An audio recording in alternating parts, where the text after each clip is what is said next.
E existe alguma diferença entre aumentar o volume e melhorar o formato dos glúteos? Sim, não necessariamente quando a gente vai melhorar o contorno dos glúteos, a gente precisa ganhar volume.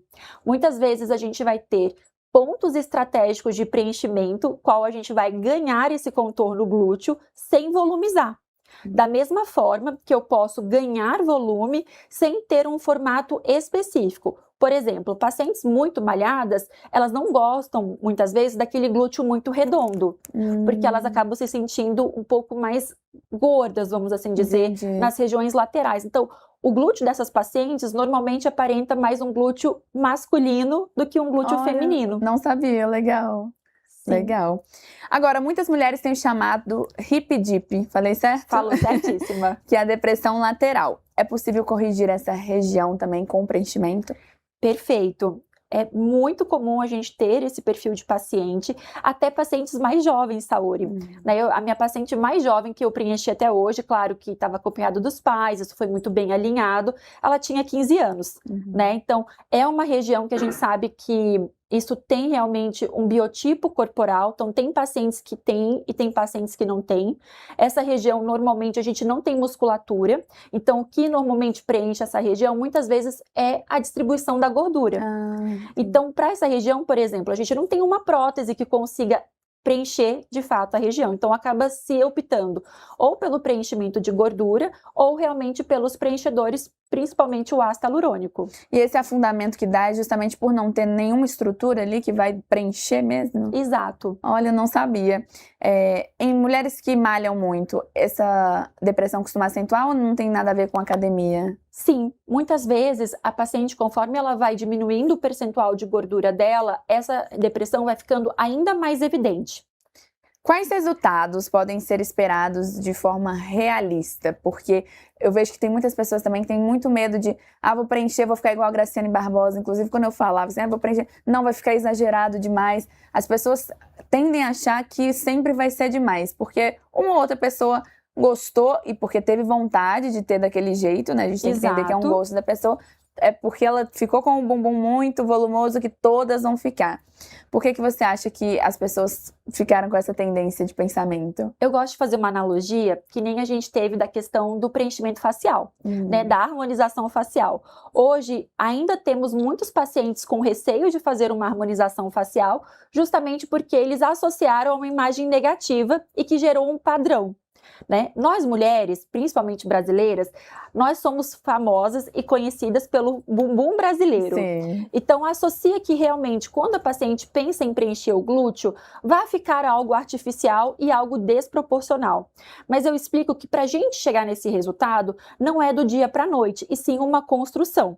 Né? Então, o que eu quero realmente desmistificar é que o preenchimento glúteo, né, ele pode ser um procedimento totalmente natural e de acordo com o biotipo da paciente, né? Tudo bem planejado, estruturado, e que para eu te dar um resultado artificial, eu tenho que colocar muito produto, e esse não é o objetivo. Né? Então, realmente, é só a gente alinhar as expectativas e que cada corpo ele comporta um determinado volume. Não é todos os corpos que vão comportar volumes muito grandes e tornar artificiais, não é mesmo? E tem pacientes que realmente gostam do exagero. E tá tudo bem, né? O corpo da pessoa, ela escolhe como quer, né? Perfeito. Agora, você falou sobre os bioestimuladores. Eu queria que você explicasse um pouquinho melhor o que é o bioestimulador de colágeno e como que ele vai atuar na região dos glúteos.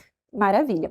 Os bioestimuladores de colágeno são um dos meus produtos preferidos. Por quê? São produtos que contêm partículas e essas partículas, quando a gente coloca na nossa pele, elas vão gerar uma resposta inflamatória intencional. E é essa resposta inflamatória que ela gera colágeno, como a gente diz propriamente dito. E o que a gente vai observar? A gente vai observar um espessamento da pele e uma melhor firmeza. Então, a pele que estava mais flácida, né, que estava mais caída, ela vai ter um tensionamento, então ela vai ficar mais firme, proporcionando, né, uma melhora global daquela região. A gente super pode associar porque o glúteo, ele é uma região que tende a ser mais pesada, né? São poucas pacientes que têm o mínimo volume de glúteo possível e mesmo assim são pacientes mais flácidas, na maioria das vezes. Quando a gente associa o bioestímulo, a gente vai proporcionar uma melhora estrutural né, uma melhora global da região glútea. E, consequentemente, a gente consegue também melhorar graus mais leves de celulite, porque Olha. a gente sabe que a celulite é uma condição complexa e muitas vezes, sim, tem associado o componente de flacidez. E quando a gente associa os bioestimuladores, a gente consegue melhorar os graus mais baixos de celulite. Ai, é tudo. E em quanto tempo os resultados do bioestimulador costumam aparecer? Bom, de uma maneira geral, assim, o que a gente tem em bula é que a gente começa a produzir colágeno com esses bioestimuladores a partir normalmente de 30 dias. O efeito máximo desses bioestimuladores ocorre entre 90 a 120 dias, né? Então, realmente, esse é um período em médio para a gente ver o resultado final do que a gente vai ganhando. Mas, normalmente, a maioria das pacientes com 30 dias já nota que a pele começou a ficar mais firme do que ela tinha anteriormente. Doutora, e existe uma idade ideal para começar o tratamento com bioestimulador? Eu sou da opinião que a gente não deveria colocar idades limites entre começar ou até quando fazer. Eu sou muito de avaliar individualmente o paciente. Hoje a gente sabe que existem meninas, né, que por conta da genética têm uma flacidez bem significativa e desproporcional à idade delas.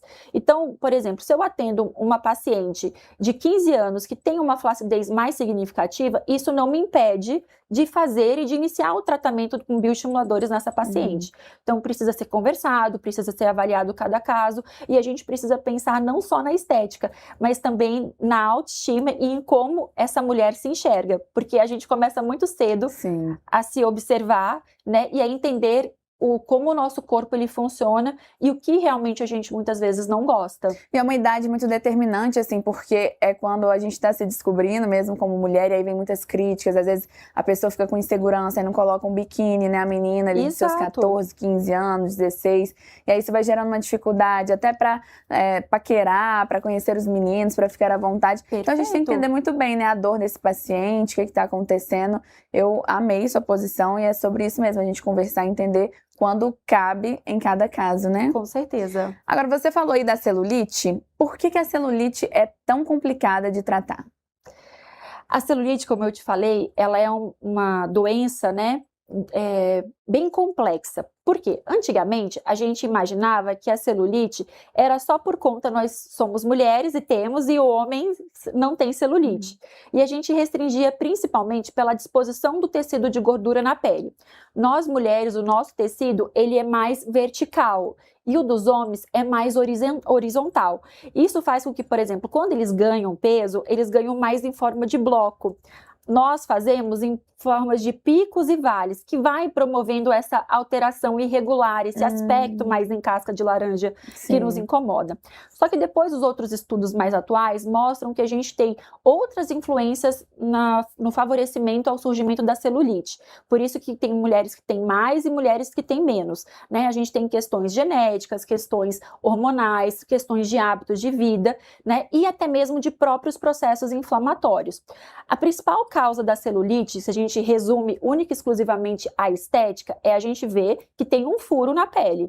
Não existe, Saori, outra forma da gente resolver, além da gente ir lá e cortar esse septo que se formou, porque aí eu regulo a pele. Entendi. E não sabia, viu? Né? Então, assim, a gente pode, por mais que você faça atividade física, que você tenha uma alimentação equilibrada, que você faça drenagens, quando forma realmente esse septo, essa fibrose que repuxa a pele, a única forma da gente resolver é a gente ir lá e soltando esse septo. E como identificar quando a celulite é causada por uma flacidez, pela gordura ou por essa fibrose? Normalmente a gente consegue observar principalmente pelo biotipo da paciente, né? Então, por exemplo, as pacientes às vezes muito magras, elas são mais flácidas e muitas vezes se beneficiam quando a gente volumiza, essas celulites não ficam mais tão aparentes, porque ela acaba sendo preenchida, né? Porque com o excesso de pele a gente costuma fazer mais dobrinhas.